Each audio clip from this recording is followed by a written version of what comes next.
Dr. Smith. And you're Fawzia. Fawzia. Yeah, it says here that you're 5 months pregnant and you've been having some internal bleeding. Is that correct? Yeah, you got quite a bruise there, too.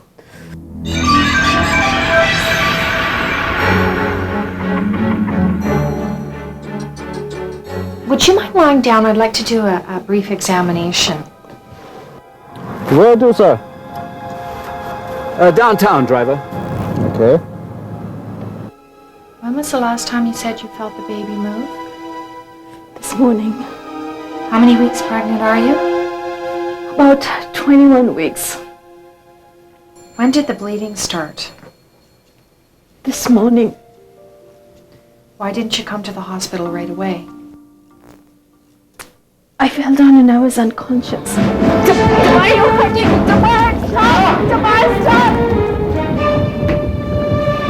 Stop! Doctor, I gotta talk to somebody. I need somebody to help me. I can't take it anymore. She was running after a 3-year-old son. She tripped and fell. Who are you? I'm her Aunt Kulsoom. Is this what happened, Fawzia? Yes, doctor. Would you excuse us for a moment? I need to talk to you for a minute, please. Driver, how long have you been driving a taxi? 2 years? How do you like driving a taxi? I don't. In my country, I'm an engineer. Here I'm driving a taxi. What kind of engineer are you? Electrical engineer. I'm afraid we may not be able to save the baby. There's been a lot of bleeding. Do you know what went on here? So, how come you can't find a job? No Canadian experience. No job, no experience. No experience, no job. He said this was an accident and he's very sorry for this. It is never an accident. It is never an accident and he is never sorry. How long have you been in Canada? 4 years? Fawzia, I think that you need some help beyond what I can do for you in emergency. Now, I'm going to fix the physical part, but I want to refer you to a doctor who can help you with the rest of it, okay? Yeah, she does have internal bleeding, but it's not from a fall. Looks like she took a direct kick to the abdomen. No, the baby's dead. Yeah, Fawzia is scheduled for surgery. So, Dr. Frank, is it all right if I send her to you for depression? And I don't know, maybe you can find out if there's some kind of violence going on at home.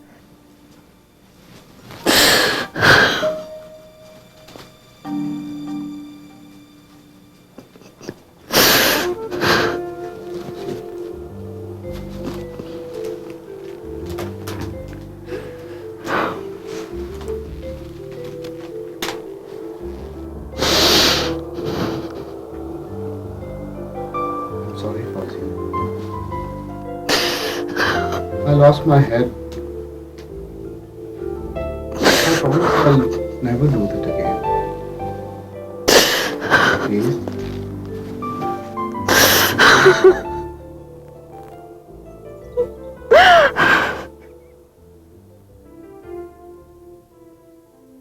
Husbands, men, they're the worst things on earth. Oh no, Fawzia, you're wrong over here.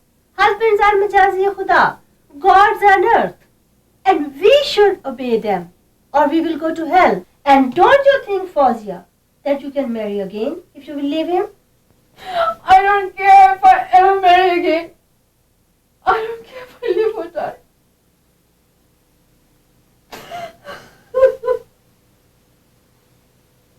I lost my baby because of him. I And he said he feel for would you. never Fawzia. do it again. I feel for you. I can't take it anymore. It's okay. Can't be right. This is what God wants us from women. I want to go and ask them. Oh no, Fawzia. Don't be crazy. This is a family matter, and that should stay in the family. I need help. Then I will go and see the psychiatrist, Dr. Frank. No, Jabbar is not going to like this. He's going to be very, very angry. I don't care anymore. Hey, you know what? I'm thinking of going back home for a while. My mother wants me to get married. She's afraid I might marry a girl here. Last time I listened to my mother, I got stuck with a wife. And before we know it, we had a baby. All my plans of becoming an electrical engineer went down the drain. And here I am, driving a taxi. What do you mean, stuck with a wife? It is all my mother's fault. I'm so happy to see you, Jabbar. I thought I never going to see you again. I know, mother. You're alone over there. I want to marry someone in our family. I know, mother. Fazia's alone. I want to make sure she marry a good man. She will. She will marry a good man. I'll make sure of that. She will be a good wife for you. Me, mother? But I'm not ready to get married. I have to study a lot to be an engineer. But you are an engineer. Not in Canada, mother. I still have to study a lot. She will make a good wife for you, Jabbar. Promise me. Promise me that you will marry Fazia. I'm not ready, mother. Promise me.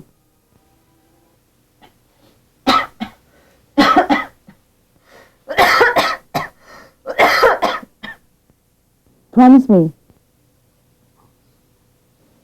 My husband did not want any children. His engineering career was more important to him. It seems that you've been depressed for a long time.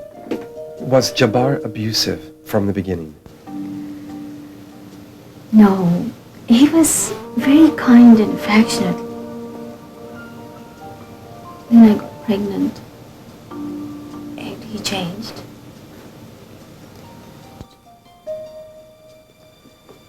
How did you two get married? It was a shock for me. I found out he married me because his mother made him promise when she was dying.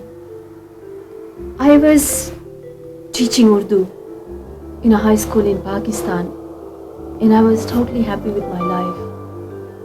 2 weeks after she died, I had to marry him. You have a little 3-year-old son. How does the situation between you and your husband affect him? He often gets angry. He breaks his toys. He hits me. And he says, he hates me. He seems like a miniature version of his father. It seems like both you and your son are miserable. Why do you continue to live with Jabbar? Where else would I go? How would I support myself and my son? You can start off by going to a women's shelter, and they would help you make some plans for your future. Do you know about these shelters?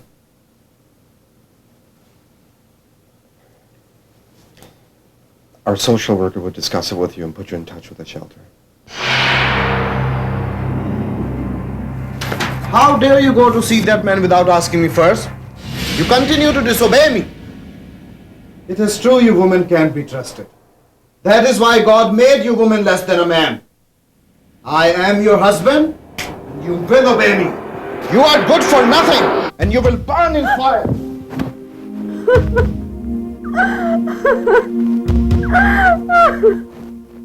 It is hell living with you. It is hell living with you. I gave up my future for you and your son. He's your son too. I drive a cab because of you. And this is how you thank me? You will obey me. You will obey me. Yes, officer. My name is Dr. Franks. I'd like to report a case of wife assault. Yes, that's what I said, wife assault.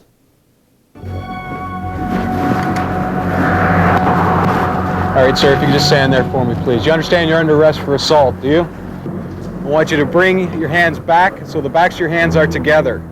I want you to lean forward slightly at the waist and continue to look off to the left. She's my wife, officer. No, I understand she's your wife, sir. But there's been an allegation of assault that has to be investigated. We're going to go up to the station and do that. Do you understand that? Yeah, but... Okay. I'm going to have to say something else. It's my duty to inform you of the right to retain and instruct counsel without delay. It means you can call a lawyer. Do you understand that? Yeah. If you're charged with offense, you may apply to the Ontario Legal Aid Plan for legal assistance. Do you understand that? I'll continue giving you rights once you're in the car. What I want you to do first is sit down and then bring your legs inside. Okay?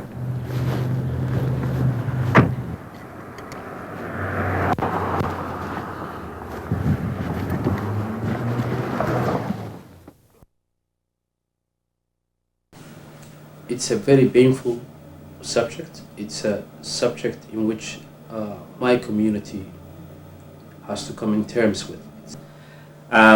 Unfortunately, once the criminal process is instituted, criminal process has its own limitation. It must go through a certain process. No one would interfere to break that process. Individual initiative is eliminated. There are certain criteria, that certain processes, the certain steps that must go through. At that time, any personal intervention is almost totally eliminated. That is the fault of the criminal system. I think when the abuse happens in a marriage or in a family, that abuse erects certain walls. You know, there is a wall of anger, there is a wall of resentment, there is a wall of bitterness, there is a wall of stigma in the community. And I think as a therapist, one of the hopes is that these walls will come down and there will be some bridges. The bridges of understanding, the bridges of respect, the bridges of compassion. There are many ways that not only the Denise House but other shelters can assist women. So I would just simply encourage women to make those calls to find out what other ways the shelter can assist aside from her actually coming and residing in the shelter. We have to raise our children with the consciousness of non-violence. I loved him a lot. Mm-hmm. But before marriage, the Farouk was someone else. And after marriage, he was and he is a completely different person. Before he was very caring, very loving. He was always there when I'm in trouble. But after marriage, he just got rejected. He used to reject everything of mine which I say. I'm always wrong, he's always right. And the typical husband relationship came on top of love. I was 100% sure that he will give me the best life. Whatever I have suffered in past, God has given me a chance to enjoy my life now. But when all this started happening, it really broke my heart. And from that day, I started getting distant from him.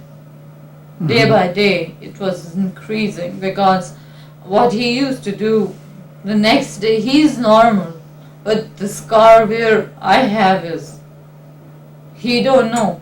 Like few days before this thing happened, and he was normal next day, that as if nothing happened, and I was just looking at his face.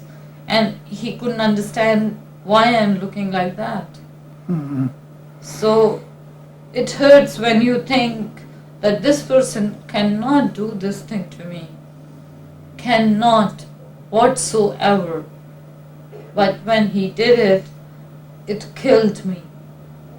And that made me so depressed, so upset, that then I started regretting that why I married him. Instead of getting married to him, it was better to live with my family. Yeah, that's happened before the marriage. I have whole my family supports, my relatives and friends, and I have a lot of time for my life too. When I get married, so things change. It's a lot of responsibility on me of a new life. So at that time, I little bit ignored my wife. So I working hard to make some money for a living or something. And because of I wasn't take care of her properly at that time, so she get angry sometime and she goes in a deep depression. So sometime I come home very tired and we have an argument, some household things. So I try to say, you have to understand me because I'm working hard. You're sitting at home, you don't know about that. So finally we have the big gap between me and her, and we can't understand each other. When I drink, all the things just hovering in my mind. So that's one breaking point. If she raises some questions, so I get angry.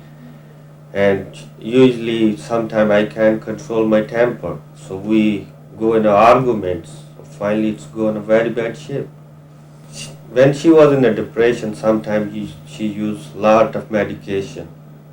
And while in that depression, I thought that so many times that I should commit suicide. And I tried really, but it didn't work out. And when I woke up, I was alive, and I realized that nothing is working out. My life is really miserable. And then I thought that I have to go and see a therapist. And then I came here. Yes, I went to the hospital. I was unconscious for 4 days, and the doctor said that if within half an hour she's not going to wake up, then there is no chances that she's going to alive. And at that time, my mom, my family was very upset that she's going to lose me very soon.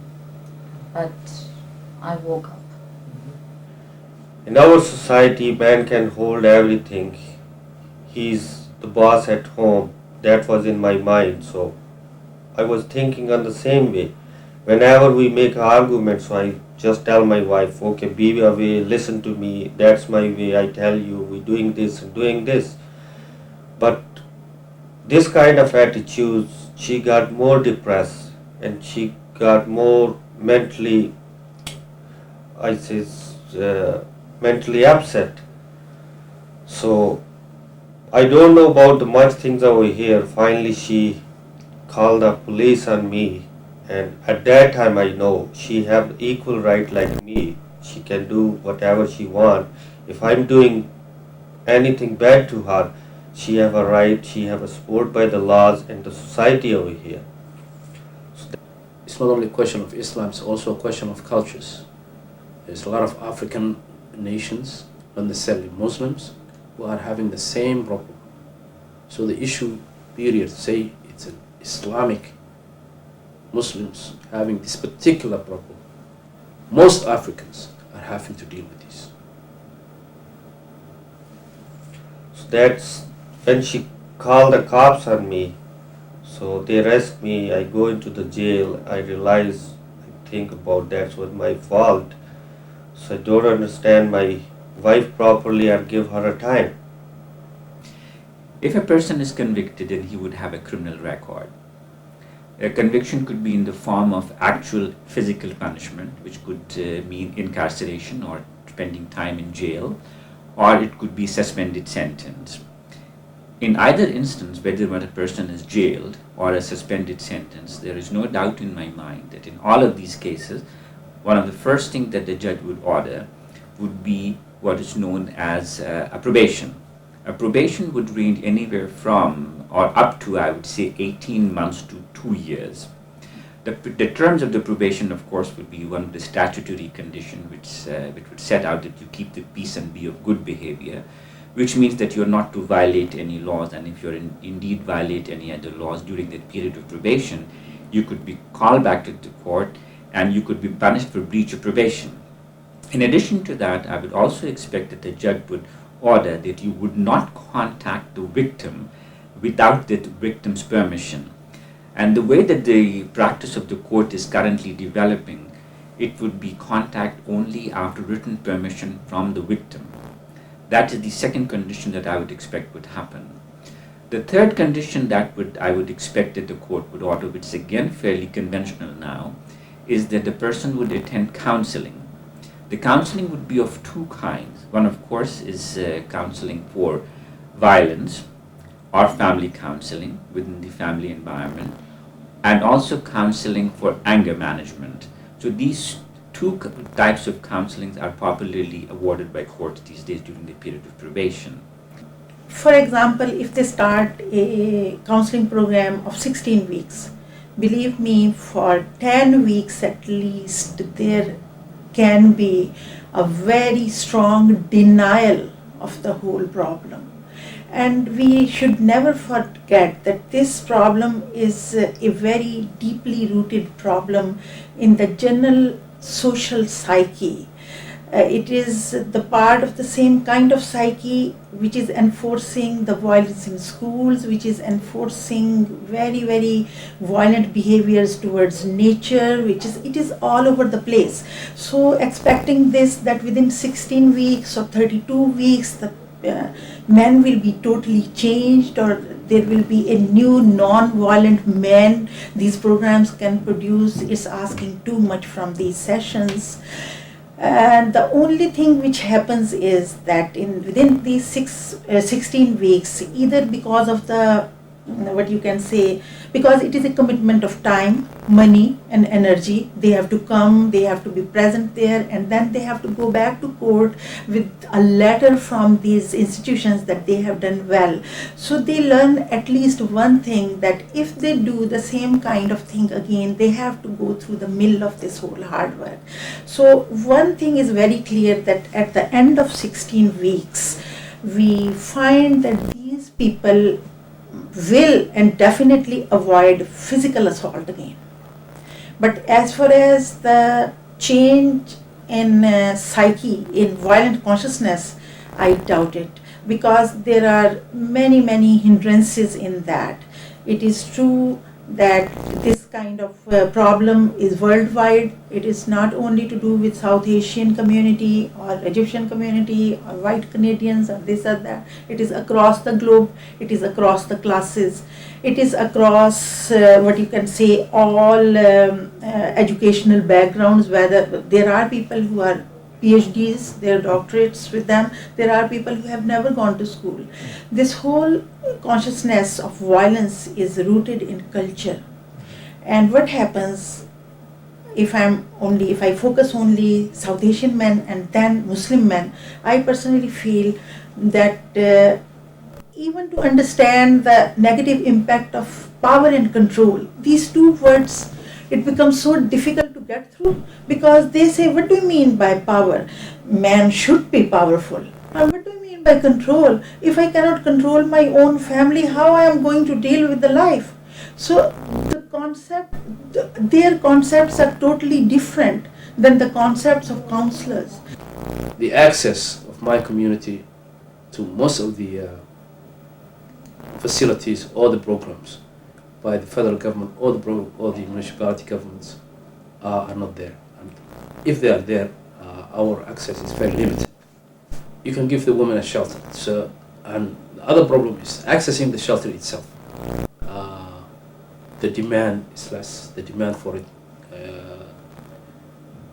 the homelessness, the abandonment of husbands, of the families, the rise of single mothers, raising children in a single parent homes, the effect that breakdown of the family will have 20 years from now, 30 years from now. Are we going to have the same cycle again and again, an issue which we could have addressed right now? 20 years ago, we have the same problem again. So what I'm saying, the services have to be not only for the immediate sheltering of the person, but as well as we can try from educators, from social welfare providers, from intellectuals, to help, to cushion the problems.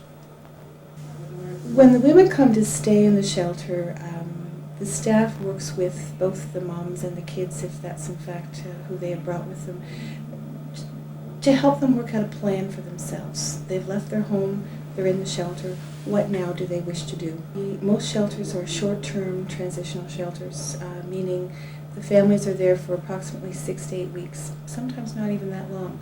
So the kind of service that we have is to provide support in an initial crisis, and then help the woman work with a plan in terms of connecting her with a legal system, with counseling services for herself, perhaps for her children as well. Assist her in attending to any medical issues that may be required, housing issues, whatever it takes. What we as a shelter do is refer off into longer term services within the community. I suggest that instead of calling cops or fighting with each other, it's better to go and see some psychiatrist or counseling or therapy, because therapist can really help you to make your life more easy, to make both of you to understand each other. They do their best and we have to work on that what they say. If we are working what they are saying, definitely we are going to save our family life. Otherwise, you can go this way and the other party can go that way. It's very easy to break a house, but it's very difficult to build or continue the house. I think most women that I met who were abused and who came for therapy, one of the major issue was the issue of their self-respect. I felt that they did not feel good about themselves. There was a lot of low self-esteem, low self-worth, low self-confidence. And one of the main things to help them understand was that before we can love each other and have a happy marriage and happy family, there should be an element of respect, that we respect ourselves and respect each other. So I think gaining that, improving that, their self-esteem, their self-worth, their self-confidence, that they cannot be treated in an abusive way, in a disrespectful way, in a demeaning way. And I think once they feel it is their right and they can express that in a positive and in a very strong way, then the whole dynamics change. And then they are not in their mind open for that kind of a dialogue, that kind of a discussion, that kind of abuse, and that gives them certain power, certain amount of empowerment, that happens. The criminal process is only capable of punishing. We must recognize that. That punishment is not necessarily the solution to the problem. That is one. Secondly, one in my view is critically important, is that what it does, it separates the parties from each other. And when they separate the parties from each other, there may be the two major participants in this process may be the husband and the wife, but there's a third most critical party are the children. They are separated from the father. For them it becomes an unnatural environment where they question the parents then, the wisdom of the parents, the discipline that the parents being together instill in the children, and the expectations of the children of being two parents together to guide them and to provide for them. That continuity is broken. And I think that perhaps the psychologist can better address that issue as to what its impact has on the children. But what I have seen, the children are enormously traumatized by that experience. That is, if the husbands are involved, that I try to involve them, because I feel that in the system that we have, once the abuse takes place, many of these families fall apart. Many children are separated from the fathers, many wives are separated from their husbands, and then the dialogue that can resolve certain issue is broken down. So I feel that separating or divorcing can be done easily, but that I feel in my mind that divorce or separation is the last step, not the first step. So my feeling is there any hope? Is there any opportunity for them to sit down? Maybe they might realize what problems they're having. Maybe they realize that they have made mistakes. Maybe they realize that they can build something. And I think once that hope is instilled, and in many cases I feel that if there is a certain amount of compassion for the husband, there is some compassion for the abuser, then the whole dynamics change. So it's no longer done out of anger and resentment and punishment and giving them some kind of a punitive thing. It is sort of welcoming them or approaching them that say, you have this wife that you love, you have these children that you love, maybe you have certain attitudes, maybe you have certain learned behaviors, maybe you have poor role models, and maybe we can have this dialogue.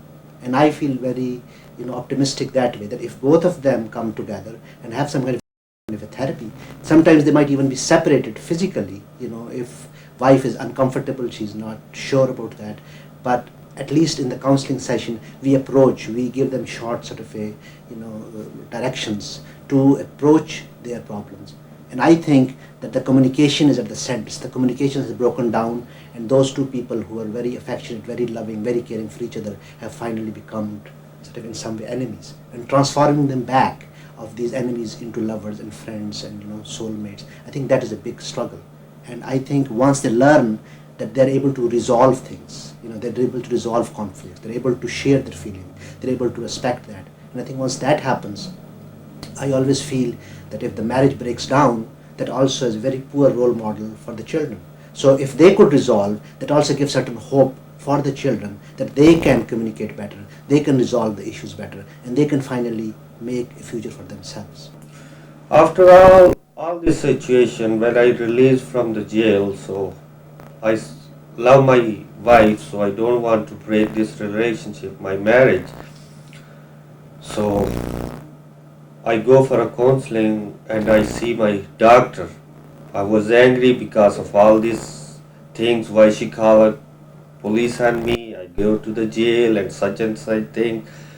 So, but after that I realized with the therapy, day by day, my anger and my emotion, it's cooled down. So I understand the things very, very in a proper manners. So if something happened now, so I understand, okay, here's a limit, stop, think about, don't get angry. It's only the help from my doctor, because before that I never go to anybody where from I got this kind of information or some way to get out from this anger and emotional situation. Finally, it's helped me a lot. So in a way, it's going very good, and I'm very happy in this way. And I think once that realization takes place, then with some support and guidance and help, there can be a certain transformation.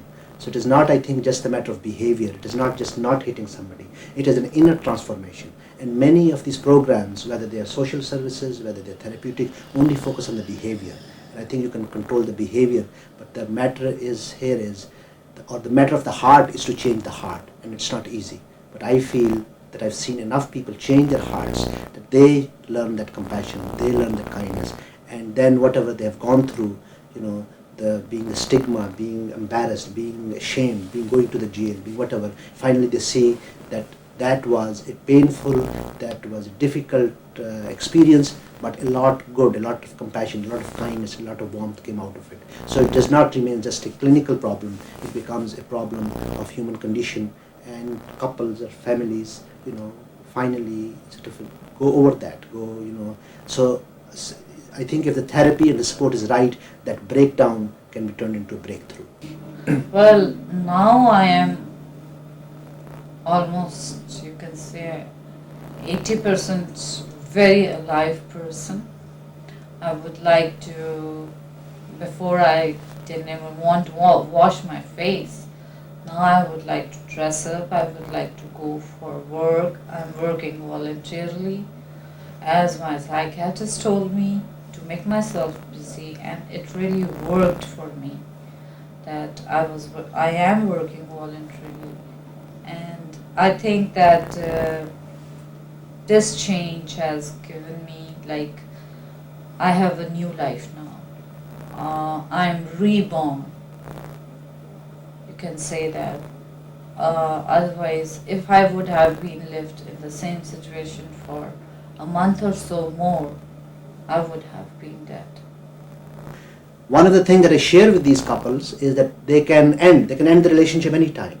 But what guarantees, what makes them sure that they will not repeat the same thing with the next person, So you can end a particular marriage, but until you are to be celibate and until you be single for the rest of your life, you're going to face another relationship, you're going to face another marriage, you're going to face another dilemma. So if we can learn in this relationship, then maybe it can help in the next relationship.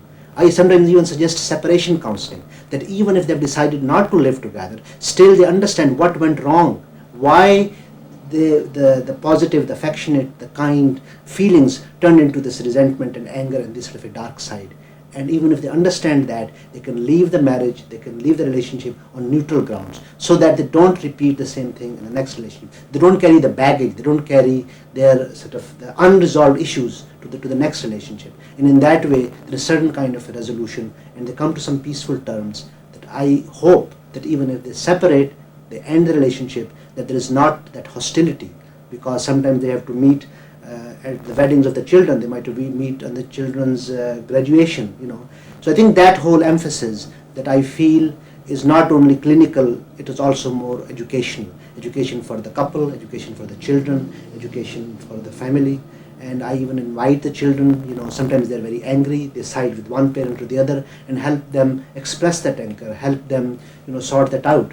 And in that way, I feel they might start favoring one parent, but as they can, share, express their feelings, they have some kind of a realistic understanding. Because that whole image of a family, the image of a marriage that was an ideal, that was a dream, finally there is a shattered dream. And to build that back is not an easy thing. You can always help the father, you can always help the mother, because they chose these relationships. They married each other. The question is, how are we going to help the children to survive, to be a functional human being? Or at least, even if the marriage doesn't survive, that these children will live an enriched life and fulfilled. I think that's the biggest challenge that's ahead of all of the governments and all of the agencies, all the intellectuals who are involved in this field. For me, is to look at the children and the effect, the abuse, the problems that immigrant families face, what effect they have on the children. We have to tackle this problem on a very large base, much larger than only within these counseling groups, which are very few anyway in the very beginning. But I feel that while these counseling sessions go on, there should be an effort, a joint effort made by the mosque, by the school, by the media, by all of society. We have to raise our children with the consciousness of non-violence. Our mothers should be conscious, because the first, as they say, the first school is the mother's lap. We have to give these non-violent consciousness. We have to give the value of equality, value of peace and love from the very beginning. Violence in any form is unacceptable. By violence in any instance, I include state violence, the societal violence. And that is one of my criticisms of the criminal justice system, that using the criminal justice system, in fact, the state is using the very violence that they're criticizing and that they are trying to prevent.